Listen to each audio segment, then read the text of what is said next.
Loading కోసం ఆర్టీహెచ్పీ నిలుపుదల కోసం చేస్తున్న పోరాటానికి సంఘీభావం తెలుపుతూ తెలియజేసుకుంటున్నామండి. ఇది గత 7 రోజుల నుంచి కాదు, దాదాపు 4-5 నెలల నుంచి కూడా మాకు లోడింగ్ పూర్తిగా తగ్గిపోయింది. ఇప్పటికే 3-4 కిస్తీలు పెండింగ్ పడిపోయాం. ఇక మాకు వేరే గత్యంతరం ఏం కనబట్టలేదు.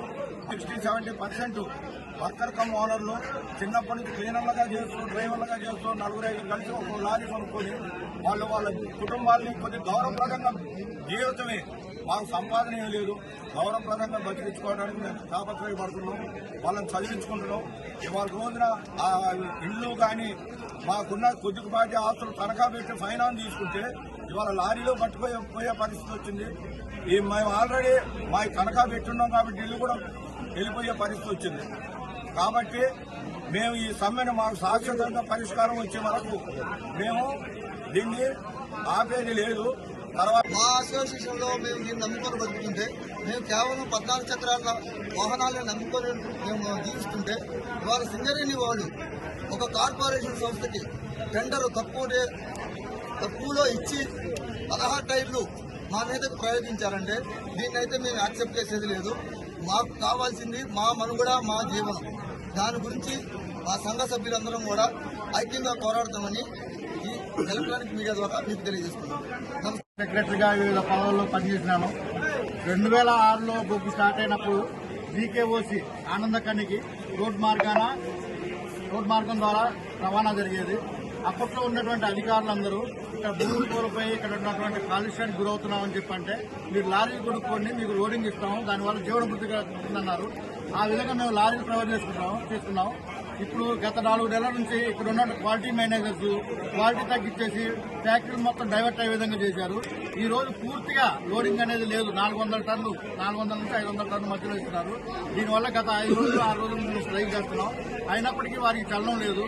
ఇప్పుడు ప్రజెంట్ ఎన్జిటి వారు రోడ్ మూవ్మెంట్ మార్గాన్ని తీసేసినప్పటికీ కూడా విజయవాడ పరిసర ప్రాంత కార్పొరేట్ సంస్థలకి, అక్కడ ఉన్నటువంటి పారిశ్రామికవేత్తలకి, ఆంధ్ర నాయకులకి, ఆంధ్ర లీడర్స్ కి, ఆంధ్ర నుంచి వచ్చినటువంటి రోడ్ ట్రాన్స్పోర్టర్స్ కి ఒమ్ము కాస్త సింగరేణి సంస్థ, స్థానికంగా ఉన్నటువంటి తెలంగాణలో ఉన్నటువంటి మన అసోసియేషన్ ఉన్న లారీలకి దెబ్బ మీద దెబ్బ కొట్టడానికి వచ్చారు. ఇది వారి యొక్క మొండి వైఖరిని విస్మరించకపోతే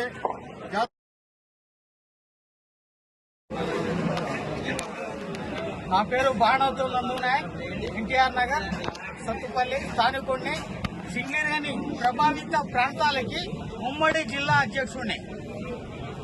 ఈ మన లారీ యూనియన్ అసోసియేషన్ కి అంటే దాదాపు 700 పైచిలుకు కుటుంబాలు ఇవాళ రోడ్డును పడ్డాయి. మమ్మల్ని ఆదుకోమని చెప్పి సింగరేణి అధికారులని అడిగి మా గోడు మేము చెప్పుకుంటున్నాం, మమ్మల్ని పట్టించుకొని మాకు న్యాయం చేయమని చెప్పి అడుగుతుంది.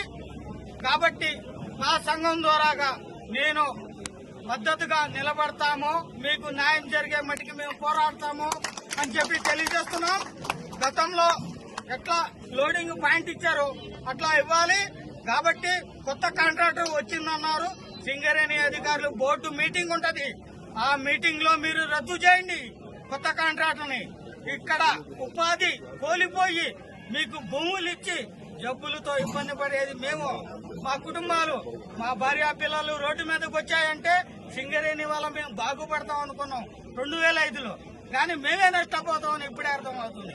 కాబట్టి ఇది సరైన పద్ధతి కాదని సింగరేణి యాజమాన్యం గాని, రాష్ట్ర ప్రభుత్వం గాని, మన స్థానిక ఎమ్మెల్యే గారితో సహకరించి యూనియన్ కూడా ముందుకు పోవాలి.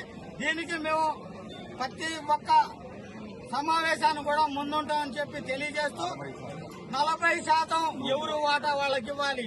ఇప్పుడు అసోసియేషన్ కి 40% ఇవ్వాలి అని చెప్పి కూడా మేము కోరుకుంటున్నాం.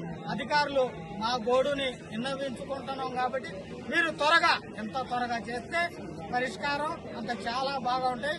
ఎస్సీ, ఎస్టీ, బీసీ, మైనార్టీ అందరూ ఉన్నారు దీంట్లో, అందరికి అన్యాయం జరుగుతుంది.